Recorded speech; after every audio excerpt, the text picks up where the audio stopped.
Before we start, just a quick reminder to hit that subscribe button. Only 2% are subscribed. At 1,000 subscribers, I'll be posting a special video. My fork hovered over the lasagna when I caught his face. He watched every move, like he waited for a signal from my mouth. The TV murmured somewhere behind him, but his eyes never left my plate. I'm Aaron, 26, and I knew something was off. I took the bite anyway, because of course I did. The first chew felt normal enough, soft layers and a heavy sauce. I waited for my brain to relax and just enjoy dinner. Instead, my jaw slowed down, like it needed time to check every piece. Across the table, he leaned forward a little, elbows close to the edge. "You like it?" His voice came out light, almost too light. "Yeah," I answered, trying to sound casual while my tongue searched for clues. "You know that feeling when everything looks right but your body disagrees?" He smiled, a tight curve that never reached his eyes. "New recipe," he added, tapping the table once with his fingers. The tap landed in my chest, harder than the word recipe. I swallowed, then took a smaller forkful just to be sure. I tried to focus on the cheese, on the pasta, on anything safe. Something felt thicker though, a little springy, like it wanted attention. My stomach pulled a quick break, nothing dramatic yet, just a warning. "Did you change the sauce or something?" I asked, eyes on the plate. He shrugged, shoulders loose, but his focus stayed glued to my face. "Little upgrade," he said, lips twitching like he hit a punchline. I hated that moment because I already knew I should stop. Instead, I forced another bite, like proving I wasn't nervous. That was me trying to look easygoing, not difficult, not the demanding vegetarian.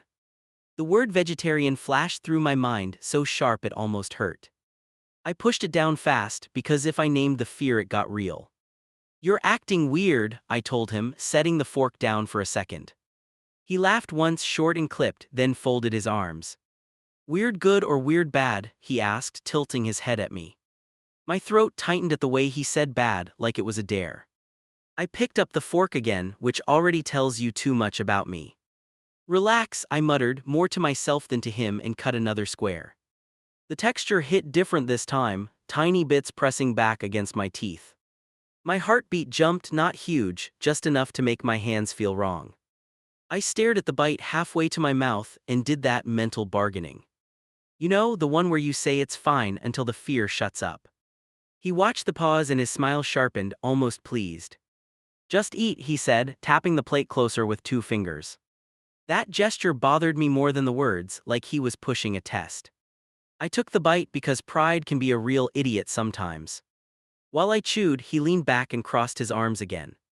No more joking tone, just waiting like a teacher watching a quiz. "Honest review," he said, "could you tell if something was different?" The fork froze halfway to the dish, metal edge resting on the rim. "If you change something, tell me," I answered, trying to keep my voice steady. He smiled wider and shook his head, slow and annoyingly confident. "That ruins the game," he said, fingers drumming now in a steady rhythm. "Games?" The word landed heavy, heavier than the food in my stomach. "I didn't agree to a game," I shot back, heat climbing into my neck. He rolled his eyes, that move that always made me feel childish. "We're just having dinner," he answered. "You liked it before I mentioned anything." He had a point, and that annoyed me even more than his attitude. I replayed the first bite in my head, rewinding every second like a tape. It had been fine before he opened his mouth about upgrades and games. Now every tiny piece felt suspicious, like my tongue had turned into a cop. I took a sip of water, more for an excuse than thirst. The glass rattled slightly when I set it down, which he definitely noticed. "You're overthinking," he said, lips curling around the word like it was a joke. Maybe I was, but I also knew my own line with food. "Tell me what you used," I said, slower now, choosing each word. He shrugged again, but this time his shoulders stayed a little too tight. "If you can't taste it, maybe it doesn't matter," he replied, watching my reaction. That sentence hit like a punch right under my ribs. I looked at him, really looked, and something in his eyes gave it away. Not guilt exactly, more like stubborn pride waiting for a scorecard. "Is there anything in here I would not eat on purpose?" I asked. The room did that strange stretch where 1 second feels ridiculously long. He scratched his jaw, then reached for his own fork and stabbed a big piece. Eat, he said, taking a dramatic bite. See, we're both still alive. That move should have calmed me down, and for a second it almost worked. Then I remembered I wasn't worried about poison, I was worried about respect. I pushed the plate away an inch, a tiny distance that felt huge. His eyes dropped to my hands, then back to my face and Ardent. You were fine until I mentioned anything, he repeated, voice flatter than before. He was right about that part, which is exactly what messed with my head. If he had stayed quiet, I would have finished the whole thing happily. That thought made my skin crawl because it meant my body trusted him completely. Looking back now, that was the exact second something inside me shifted. I did not have proof yet, nothing I could hold up like a receipt. All I had was that plate, his stare, and a sick little certainty growing. I pulled the dish back toward me just a little, and he smiled again. You'll see, he murmured almost to himself, eyes bright with that awful curiosity. I picked up the fork one more time, knowing this moment would not stay small. I scraped the last streak of sauce with my fork, and his eyes followed the movement like I was doing a magic trick. He leaned in a little, elbows close to the edge, waiting for something from my face. My teeth worked on the final mouthful while my stomach sent these tiny warning pulses that I kept ignoring. You wiped that thing clean, he gave a quick grin that looked too proud for a regular dinner. The empty dish sat between us like evidence, and I already felt stupid for clearing it. My tongue kept replaying the texture while I swallowed, trying to replay every chew like slow motion. You looked nervous earlier, he tapped the table twice, feeling better now or still suspicious. He turned it into a light tone, but there was weight under it and I heard it. If you keep acting like this, yeah, I'll stay suspicious. I set the fork down too hard. He laughed and reached for his water, casual on the surface, eyes still tracking me for a flinch. Come on, he took a sip, call it what it was, fun little taste test. My jaw clenched before I even answered because those 3 words made me want to push the dish away again. This wasn't a test I signed up for. I folded my arms, trying not to sound as shaken as I felt. He shifted back like I had offended him, which annoyed me more than the actual food. You're acting like I poisoned you. His fingers drummed on the table in a quick, impatient rhythm. The word poison made my throat tighten, and I hated that he chose it. I'm acting like someone messed with what I eat and won't just explain. My voice came out sharper than I planned. He paused, looked me over, then smirked in this lazy, confident way that made my skin crawl. If your taste buds didn't freak out on their own, how bad could it be? It hit me how little that sentence cared about literally anything important to me. That's not the point. I pushed my chair back an inch, just enough to mark distance. My gut twisted a little harder and I wasn't sure anymore what came from anxiety and what came from whatever was in that baked thing. You felt fine until I mentioned a tweak, he lowered his voice, you're doing this to yourself. That line landed like a stone in my chest because it sounded way too practiced. You're blaming me, I asked, for reacting after you bragged about changing things without telling me. His jaw clenched for a second, then he looked away like the ceiling just got interesting. It's not a crime to upgrade dinner. He grabbed his phone and unlocked it with one quick motion. That word again, upgrade, like my boundaries were some old software he could patch without asking. A buzz went off before he even opened anything, and a chat bubble slid across the top of the screen. He glanced down, lips twitching, then angled the phone away from me with this smooth, practiced move. Work group, he shrugged, they're unhinged tonight. The excuse landed so fast it felt rehearsed, and my stomach did a new sharp flip. I caught only a few letters from the preview before the banner disappeared. Something with X and P right next to each other, which my brain filed under experiment, even if that might not be fair. You sure that's work? I watched his thumb fly across the keyboard and backpace once. He locked the phone again and set it face down like a card in a game I definitely hadn't agreed to play. You're reading into everything right now. His knee bounced under the table, maybe step back a second. Hard to step back when my body might revolt in an hour. I pressed a hand over my midsection because it was starting to cramp in these short, tight bursts. He looked at my hand, then at my face, then shrugged like he'd seen worse. That's probably in your head. He stood and reached for my dish. You get tense and then your stomach follows. He lifted the dish before I could react and carried it away, already erasing physical proof. Leave it for a minute. I pushed my chair back all the way this time. I'm not done figuring out how I feel about this.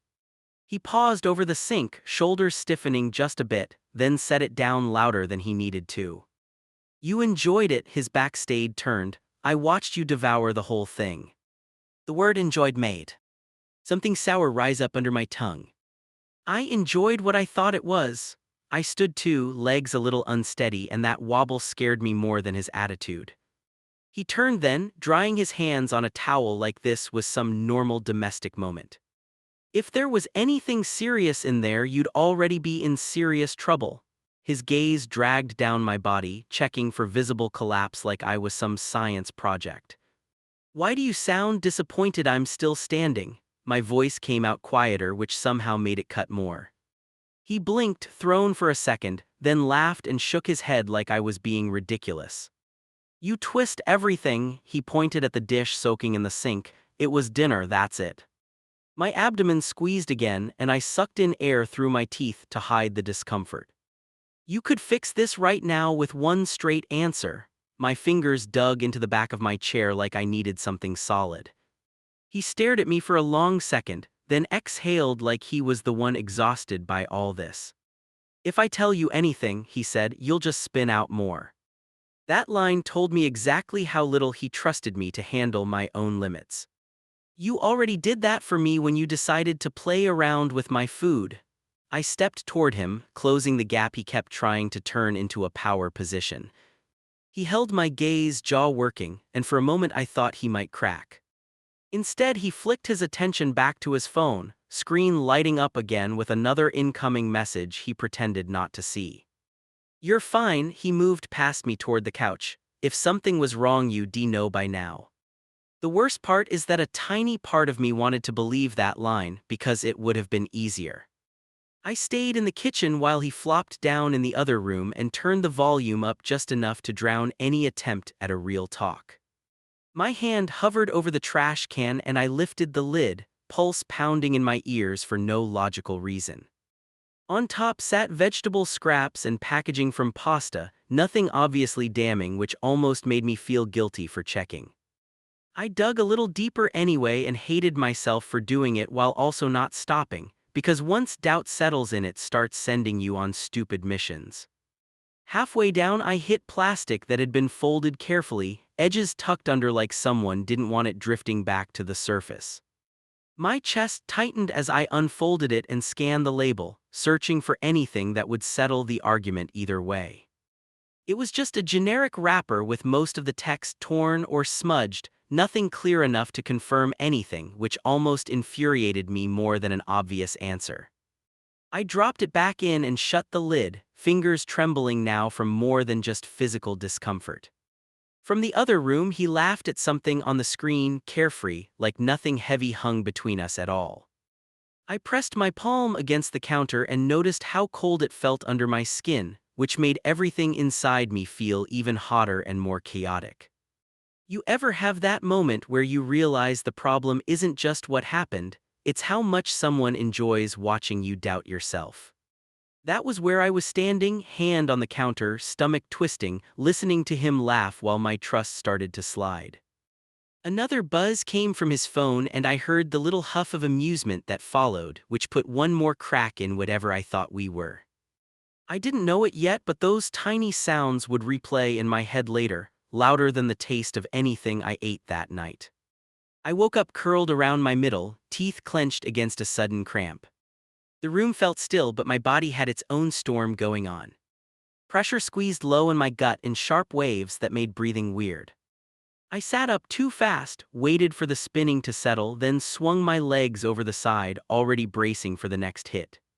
Another jolt hit and I bolted for the bathroom, hand pressed hard over my abdomen. My knees hit the floor faster than my brain could catch up. That first rush of nausea came so strong I honestly thought I might pass out. I stayed there, one hand on the side of the tub, doing those shallow, careful breaths you do when you bargain with your own stomach. A heavier cramp rolled through, and I folded forward with this low, ugly sound that did not feel like it belonged to a functional adult. In the middle of that, one single clear thought cut through everything. Something is really wrong with what I ate. Knuckles tapped the door, soft enough to sound more impatient than worried. "You okay in there?" His voice floated through, almost casual. I swallowed hard, throat raw, and forced out words that did not sound like me. "My stomach is wrecked." I rested my forehead on my arm, feels like it's trying to escape. Silence for a second, then a small exhale that sounded annoyed more than alarmed. "You're working yourself up." The floor creaked as he shifted outside. "You were fine earlier." That line made my skin crawl worse than the cramps, honestly. I stared at the toilet, then at my shaking hands, and tried to decide which felt more humiliating, the pain or the possibility he might be right. Another wave rolled through, and that little doubt got punched straight out of my head. I will spare you the graphic parts, but my body made it very clear it hated whatever it was processing. By the time things calmed down, I was clammy and shaky and furious at myself for trusting anything about that meal. "You done freaking out yet?" His voice came again, lighter this time, like this whole thing was just me being dramatic on schedule. I flushed, rinsed my mouth, and stared at my reflection for one long beat. I looked exhausted and small and honestly kind of gullible, which hurt more than the cramps. "Yeah," my voice sounded thin, "I'll be out in a minute."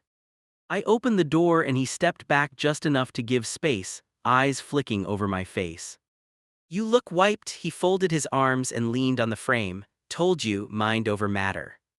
The fact he stood there like some wellness coach made my jaw clench again. "That was not my imagination." I brushed past him, one hand still on my stomach. "My body is not that creative." He followed me down the hallway, footsteps lazy, voice staying maddeningly calm. "If there was something dangerous, you'd be in an ambulance." He dropped onto the mattress and grabbed his pillow. That logic sounded neat and clean and completely useless for what I was feeling. I lay down on my side, knees pulled up, trying to find some position that didn't make my insides scream. The mattress dipped as he scrolled through his phone again, thumb moving in fast little bursts. A flicker of light kept catching the corner of my eye every time a notification popped. I shut my eyes anyway, forcing myself to breathe in counts, hoping sleep might override everything. Every time I got close to drifting, another cramp hit, smaller than before but still mean. He chuckled once at something on the screen, and the sound went straight through my nerves. I turned toward the wall, more to hide my face than anything. "You really going to let one dinner ruin the night?" His voice came dull, like he was already half focused on something else. "That wasn't one dinner." The words slipped out before I could soften them. "You turned it into something else." The bed shifted as he moved, covers rustling, then he let out a long, loud breath. "You're stuck on this." He flopped onto his back. "Sleep, you'll forget about it tomorrow." Here's the thing, when someone says you'll forget, something inside you promises you absolutely will not. My eyes stayed open long after his breathing deepened, and settled into that rhythm you only get when someone fully checks out. The screen across from me dimmed, then lit again when another alert slid in. I stared at the glowing rectangle on his nightstand, pulse ticking up even though I wasn't moving. I knew his code. We had always used it for boring stuff like playlists and grocery lists. Up until that night, it never felt like a weapon one of us could use. I should not look. That thought showed up first, clear and reasonable. Right behind it came another, harsher and honestly louder. He messed with my food and laughed while I held my gut on the bathroom floor. My hand moved before I really decided anything. I reached over him slowly, careful not to jostle, listening to every tiny catch in his breathing. When my fingers closed around the phone, it vibrated once in my palm, almost like it had been waiting. My heart hammered so hard, I thought it might actually wake him before anything else did. I slid back, entered the code by muscle memory, and watched the home screen snap open. For a second I just stared at the rows of icons, suddenly terrified to click anything.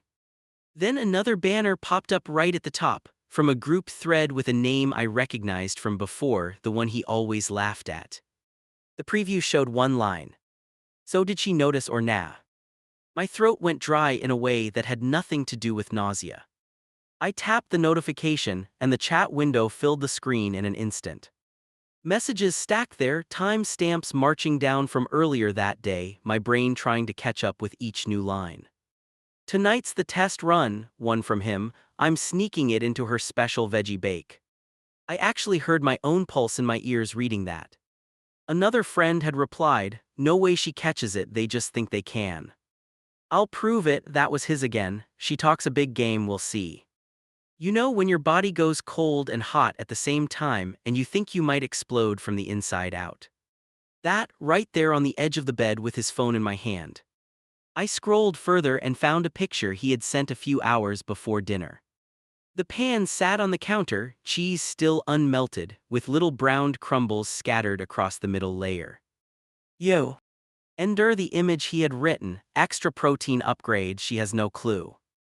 My stomach lurched so hard I had to clamp my lips together and breathe through my nose until it passed. Another message from one of them blinked up at me, bet 20 she eats every bite. Make it 40, his reply came with a laughing emoji and I wanted to smash the screen right then. My fingers tightened around the phone so hard my knuckles ached. Part of me wanted to throw it at the wall. Another part pictured him waking, ripping it from my grip, and somehow still twisting this into my fault. I stared at his last message, sent about 10 minutes after we finished eating. She cleaned the plate, didn't clock a thing, told you. I think that line hurt worse than the actual meat. I locked the screen again with my thumb shaking so badly I had to try twice. Then I placed the phone back on the table exactly where it had been, angle and distance and everything. He shifted beside me, one arm flopping over his head, mouth parting in some relaxed, unconscious way that made me feel sick. I lay there rigid, eyes open in the dark, replaying every bite I took while he used me as proof in a joke I never agreed to. By the time the sky outside started to fade toward morning, one thing sat heavier in my chest than any cramp. He hadn't just slipped meat into my dinner. He had turned me into a story for other people to laugh at, and I knew I would never be able to unknow that. I dropped his phone on the kitchen table, and it hit with a sharp thud. He flinched, hand halfway to his mug, eyes snapping from the screen to me. Sleep still clung to his face, but behind it there was instant alert, like a kid caught mid-stunt. I read it, my voice came out rough, all of it, your little comedy show. For a second he just stared, then his gaze dropped to the phone like it might explain itself. Why are you going through my stuff? He straightened in the chair, shoulders tight now. That was his first move, not shock about the content, just outrage that I saw it. Because I spent half the night in the bathroom after you fed me a lie. I gripped the chair back so hard my fingers ached. I felt ridiculous for shaking, but also strangely steady under it, like my nerves and backbone finally agreed for once. He pushed the phone away with 2 fingers, as if distancing himself from the evidence changed anything. You're blowing this up in your head, he exhaled hard, it was just us messing around. That was not us, I pointed at the screen, that was you auditioning for your friends. His mouth twitched like he wanted to laugh and swallow it at the same time. They were curious if you'd notice, I answered the question, that's all. He shrugged one shoulder, pretending this was minor. Careful, when someone shrinks the thing that gutted you, you almost start editing your own reaction down. I saw the picture, I said, you didn't just answer a question, you built a whole bit out of me. He blinked, then looked away toward the sink, jaw working like he was chewing glass. You're acting like I replaced your dinner with dog food. He rubbed his forehead with his thumb, putting on this exhausted boyfriend act. I ignored the dig and went straight at the part my brain kept circling. Was it meat? The word felt heavy leaving my tongue, yes or no. He paused just long enough to make my stomach flip again. Then he gave a little half smile, like this was some big reveal in a game show. Yeah, he lifted his chin, regular stuff, tiny amount, you survived. The casual tone on survived made something hot rise behind my eyes. I did not give you permission to sneak that into my food. My voice came out louder than I intended. It was just beef, he flicked his fingers toward the oven, you act like I slipped you something illegal. In that moment, I realized he cared way more about the word just than anything else in that sentence. You watched me eat all of it while your buddies placed bets on my plate. My throat tightened and I hated how my voice shook. At the word bets, he snapped his eyes back to me, finally rattled. You had no right to look at those messages. He pointed at the phone again, flipping the charge like a card. You had no right to turn me into proof of your theory. I met his stare and did not move. He dragged a hand through his hair, then let out a humorless laugh that made my skin crawl. It was a joke, his tone flattened. Everyone pranks their partner sometimes, it keeps things fun. Making me break my own boundary without knowing is not fun. I felt my nails bite into my palms. And now you know, he spread his hands. Nothing terrible happened, end of story. There it was, the neat ending he wanted me to accept, tied with a bow he picked out himself. Something did happen, I tapped my chest once. You taught me exactly how much my no means to you. He winced a little at the word no, then rolled his eyes like I was reciting from some script. You've been reading too many online threads about boundaries and whatever, he added air quotes with his fingers. I felt my face burn, part anger, part embarrassment that he mocked the only language I had for this. I don't need the internet to tell me it's wrong to trick someone into eating something they avoid. I took a step closer to the table. He held his ground, gaze sharpening like he was gearing up for a debate he planned to win. You ate it, he jabbed a finger toward me. You said it tasted good, that proves the whole thing was in your head. That proves I trusted you enough not to question every bite. The words came out firmer than I expected. He opened his mouth, then shut it again, searching for a new angle. So what, now I'm some monster because I used real ingredients? He threw his hands up. People live on that stuff. I know other people eat it, I was almost yelling now. I choose not to, you know why, and you did it anyway. He flinched at the volume, then smoothed his expression back into annoyed calm. You're making this about morals when it was just about taste. He leaned back like he was done engaging. That sentence actually made me laugh, short and sharp, because it revealed more than he meant it to. You really believe this was about seasoning? I shook my head. This was about proving I don't know my own limits. He stared at me for a long beat, then gave a tiny smirk that told me I had just hit the center. You didn't know, his voice dropped. That's the point, you talk like you could always tell and you couldn't. There it was, not concern, not remorse, just pride in being right. Congratulations, I spread my hands. You won the argument, you also wrecked my trust at the same time. Trust, he scoffed, pushing his chair back, over a single dish. Over you lying to my face repeatedly and turning it into entertainment. My pulse hammered in my neck. He paced once, then pivoted toward me, eyes hard now. If you hadn't gone through my phone, you'd still be happy, he pointed at the table. You did this to yourself. I swear that line almost knocked the breath out of me more than the cramps had. You know what I was doing while you bragged to them? I asked. I was on the floor trying not to throw up again. His expression shifted for half a second, something like doubt, then snapped back to stubborn. That's your body reacting to guilt or whatever, he waved a hand. You saw the messages after you connected it backward. So now even my physical reaction belonged to his narrative. You think I made myself sick to prove a point? My voice dropped, getting very calm in a way that always scares me later. I think you like being the injured party, he crossed his arms. This lets you feel superior again. That one stung because there are parts of me that worry about exactly that, which made the hit land deeper. I wanted dinner with my boyfriend, not a setup. I chose each word slowly. I didn't want to be the example in some group chat. He looked away again, jaw tight, then muttered, they were just clowning around.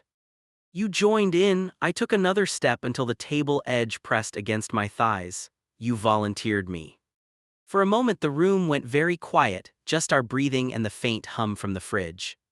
Okay, he finally exhaled. You're hurt, I get that. I'm not apologizing for putting meat in a recipe though, that line is ridiculous. So that was his line, not regret, not accountability, just a hard wall around the very thing that split us. My brain did this fast, sad calculation right then. If he can't say a simple "I'm sorry" about something this basic, how is he going to handle anything bigger? Then we don't want the same kind of relationship. My chest ached, but the sentence felt weirdly clear inside my mouth. He snorted, a sharp, ugly sound, like I had suggested we break up over mismatched socks. You're really going to walk away over dinner? He shook his head, half amused, half furious. It wasn't dinner, I held his stare. It was you deciding my boundaries are a challenge you're allowed to test. He stared back, unblinking, and for once he did not rush to fill the silence. That quiet between us said more than any apology he never gave, and I knew this talk was not the end of it, only the beginning of whatever came next. I grabbed my bag off the chair and he reached for the strap like he could anchor me there. Where are you going? His fingers pinched the canvas, knuckles pale. Out, I pulled it free, the motion sharper than I planned. If I stayed one more minute in that kitchen, I was going to either cry or launch something at the wall. The hallway outside felt weirdly quiet, that kind of quiet where your thoughts suddenly shout. My hands shook while I scrolled through contacts, thumb hovering over names that did not feel safe for this. I hit Lisa's number and pressed the phone to my ear, knees almost buckling from the mix of rage and embarrassment. She picked up on the second ring and I heard clinking in the background, then her voice snapped into focus when she caught my breathing. What happened? Her tone sharpened, that emergency switch friends have when you sound wrong. I need 10 minutes, I managed, otherwise I'm going to gaslight myself into thinking this is fine again. She let out a short, harsh breath and something clattered like she dropped whatever she was holding.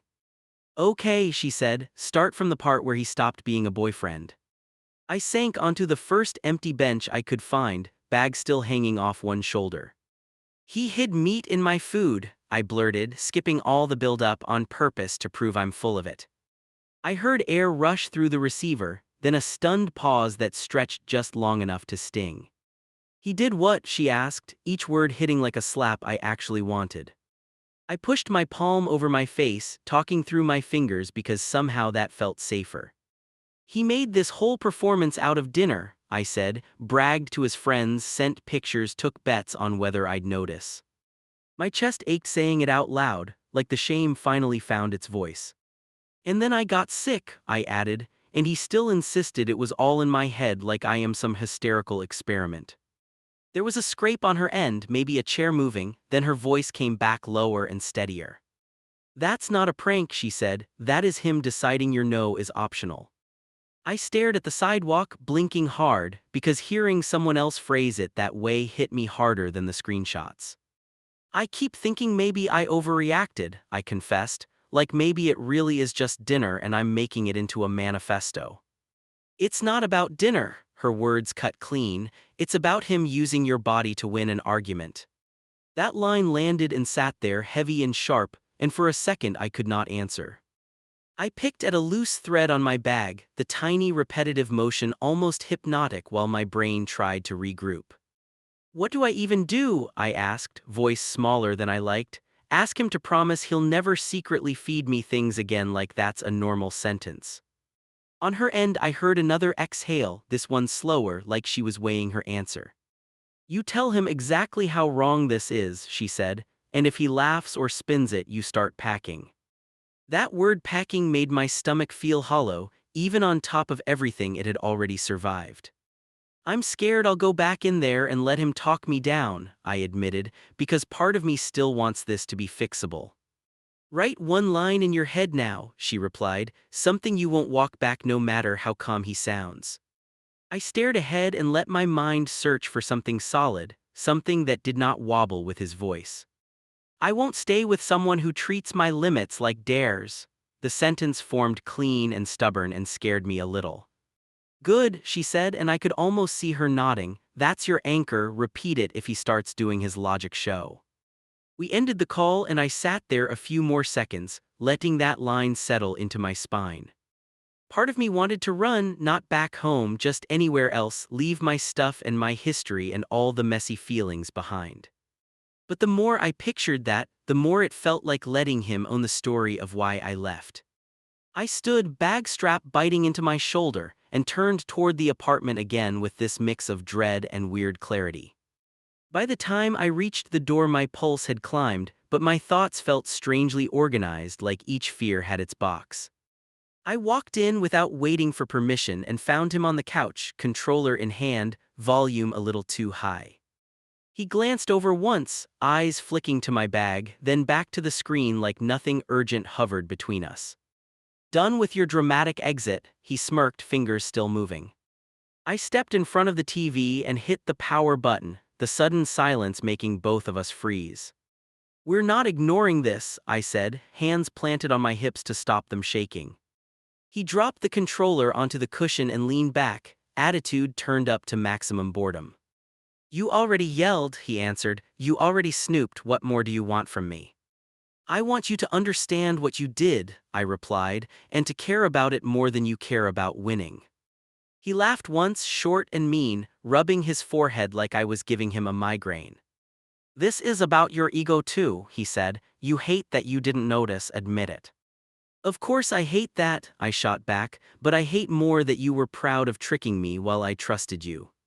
He opened his mouth, then shut it, eyes narrowing as he studied my face, looking for the old soft spot. "Everyone screws with their partner sometimes," he tried again. "If I had swapped decaf for regular, you'd be laughing." "You didn't switch coffee," I said, voice steady now. "You took something you know matters to me and used it as ammunition." He rolled his eyes and stood, closing the distance between us like he could crowd me back into silence. "You just want an apology speech so you can feel righteous," he muttered, breath a little too close. "I want an apology because you were wrong," I answered, "and because without that I will never eat anything you hand me again." He rocked back slightly at that, then shook his head with this disbelieving grin that made my face burn. "You're serious?" he asked. "You're going to act like I'm untrustworthy now?" "You are," I said, keeping my gaze locked on his. "You proved it in writing." He looked past me toward the table where the phone had been earlier, and his jaw tightened for a flash. "So you're perfect," he snapped. "You never cross a line or joke too hard." That hit a sore place in me because no, I'm not perfect, and yes, I have screwed up before in different ways. But I had never played God with what he put into his body to prove a point to outsiders, and that distinction mattered. "I have messed up," I said, "but when I did, I was mortified. I didn't post about it to get applause." He snorted, turning away for a second like he needed a break from my voice. "You're overreacting because your little vegetarian identity took a hit," he tossed over his shoulder. There it was again, that contempt for the part of me that cared about something beyond convenience. "This is not about labels," I said. "It is about you deciding my choices are a game." He spun back, hands spreading wide, that familiar exasperated pose he used whenever we fought. "So what now?" he asked. "You dump me to prove you're serious about chickpeas or whatever." Something inside me clicked into place at that, almost like a switch flipping from confusion to finality. "No," I replied, "I end this because I asked you for basic respect and you laughed in my face." The word "end" hung between us, and I watched it land on him in slow motion. His mouth opened, ready with some line about me being extreme, then he caught himself, maybe realizing this was not like our usual arguments. "You'll regret this," he said finally, voice dropping colder. "Nobody else will put up with your rules." That sentence weirdly helped more than it hurt, because it showed me exactly how he framed my needs. "I hope nobody ever puts up with them again," I answered. "I hope someone just respects them without keeping score." He grabbed a jacket off the back of the chair and jammed his arms through the sleeves, movements jerky now. "Fine," he muttered, heading for the door. "Go play martyr for the internet or your friends or whatever." The door slammed behind him and the echo rushed through the apartment, loud and strange and suddenly very final. I stood there in the quiet, one hand closing around the key on the counter, realizing this was the first moment all night that felt like I was actually in control. I hit post with my suitcase half-zipped beside me. The title stared back from my phone, that stupid long sentence about my boyfriend sneaking meat into my food. For a second I almost deleted the whole thing and pretended I had just written it for myself. Instead, I set the phone down on the bed and pressed my palms into my thighs until they stopped shaking. The notification bell chimed faster than I expected, and my stomach clenched on reflex. I picked the phone back up, thumb hovering over the screen like it might bite me. The first reply was short. "Yeah, that's a breakup." I stared at those 5 words far longer than any reasonable person should. They felt obvious and still somehow unreal, like seeing your own mess printed on a label. More comments rolled in, little blocks of text stacking under my story. "Tampering with food is a huge safety issue. That's not a prank, that's control. Imagine what'll justify next." A few responses pushed back, because of course they did. "People lie about ingredients all the time, chill. You snooped his phone, that's just as bad." I winced at that last one because they were not completely wrong about the snooping. I am not proud of that part even now, but I keep coming back to this. If I had not looked, he would still be bragging about how clueless I was, and I would still be eating whatever he handed me. I dropped the phone on the bed again and paced between the dresser and the door, bare feet slapping the floor. You know that restless feeling when your body wants to sprint but there is nowhere to run? That. The suitcase gaped open with clothes half thrown in, like even my packing could not decide how serious this was. I grabbed stacks at random, folded some, crammed others, arguing with myself in my head while my hands worked. Part of me muttered that this was an overreaction, that couples get through worse. Another part kept flashing that picture of the casserole with ground stuff scattered through it and the caption underneath. "Extra protein." My throat tightened all over again just remembering the words. I shoved another shirt in a. ND yanked the zipper until it caught at the corner. Of course it jammed because nothing that day wanted to move smoothly. My phone buzzed on the bed and I already knew it was not Reddit this time. His name lit up with a new text and my chest went weird, like every organ shifted an inch. "So you're broadcasting our private stuff now?" No hello, no question about how I was feeling, just instant outrage about his reputation. Another bubble appeared before I could answer. "You left out a lot in that story." My fingers hovered above the keyboard, brain racing with 5 different drafts that all felt wrong. I typed, deleted, retyped, watching my words shrink each time. Finally, I sent the plainest thing I could manage. "I told people what you did with my dinner." 3 dots appeared, vanished, appeared again. He was pacing somewhere too, thumbs flying, I could feel it. "You're making me sound like an abuser." I stared at the word and felt something inside me sag and then harden. I described the actions, I wrote back, they did the math themselves. The dot stopped. For a full minute the screen stayed still, just our last 2 messages glaring at me. Then one final text popped up. "Have a nice life with your made-up problems." That stung, I will not lie. Not because I believed him, but because a piece of me had always been scared he saw me that way. I set the phone down face down and flipped the ringer off, needing the quiet more than I needed the last word. The apartment hummed around me in that boring domestic way, but it felt like a hotel room I needed to vacate. I opened the kitchen cabinet and pulled out a bag of lentils with this ridiculous surge of relief. Dry, bland, predictable lentils. I measured them into a pot, added water and watched them swirl, grateful to see exactly what was there. My gut still felt tender, like it remembered the night before and did not trust me either. I hesitated with the spoon for a second, half expecting another cramp to strike just for thinking about food. Nothing happened. Just steam and bubbling and my own breathing slowing down inch by inch. Cooking something simple felt almost defensive, like I was telling my body, "I hear you now." I ate slow, checking in with myself between bites like some anxious parent. No strange texture, no surprise pieces, no hidden agenda. Just the boring meal I chose on purpose, which hit me harder than any comfort food ever has. When I finished, I rinsed the bowl and stared at my reflection in the dark window above the sink. I looked tired and puffy and also somehow older in a way that had nothing to do with years. I pulled my phone back out and opened the Reddit tab again, ready to torture myself with more opinions. The post had blown up while I was stirring lentils, which felt unfair and weirdly validating at the same time. People were arguing with each other now in full threads, turning my night into a case study. One comment near the top caught my eye and would not let go. If someone treats your ethics like a party trick, they do not respect you. I read it twice, then a third time, letting each word sink in like slow drops of water. My first instinct was to argue even there. He respected me in other ways, he did nice things, he was not a villain in every moment. All of that can be true and still not fix this. That is the part that took me way too long to accept. I typed a short update underneath my original post. I ended it, I feel awful and relieved at the same time. My fingers trembled over the next line. I also feel guilty for checking his phone, but I still think I needed to know. I hit send before I could rewrite it into something tidier. If I am going to confess to strangers, I might as well bring the ugly parts too. Messages from friends started rolling in next, people who had clearly been talking to each other behind my back in group texts of their own. You did the right thing. He crossed a line. Come stay with me if you need space.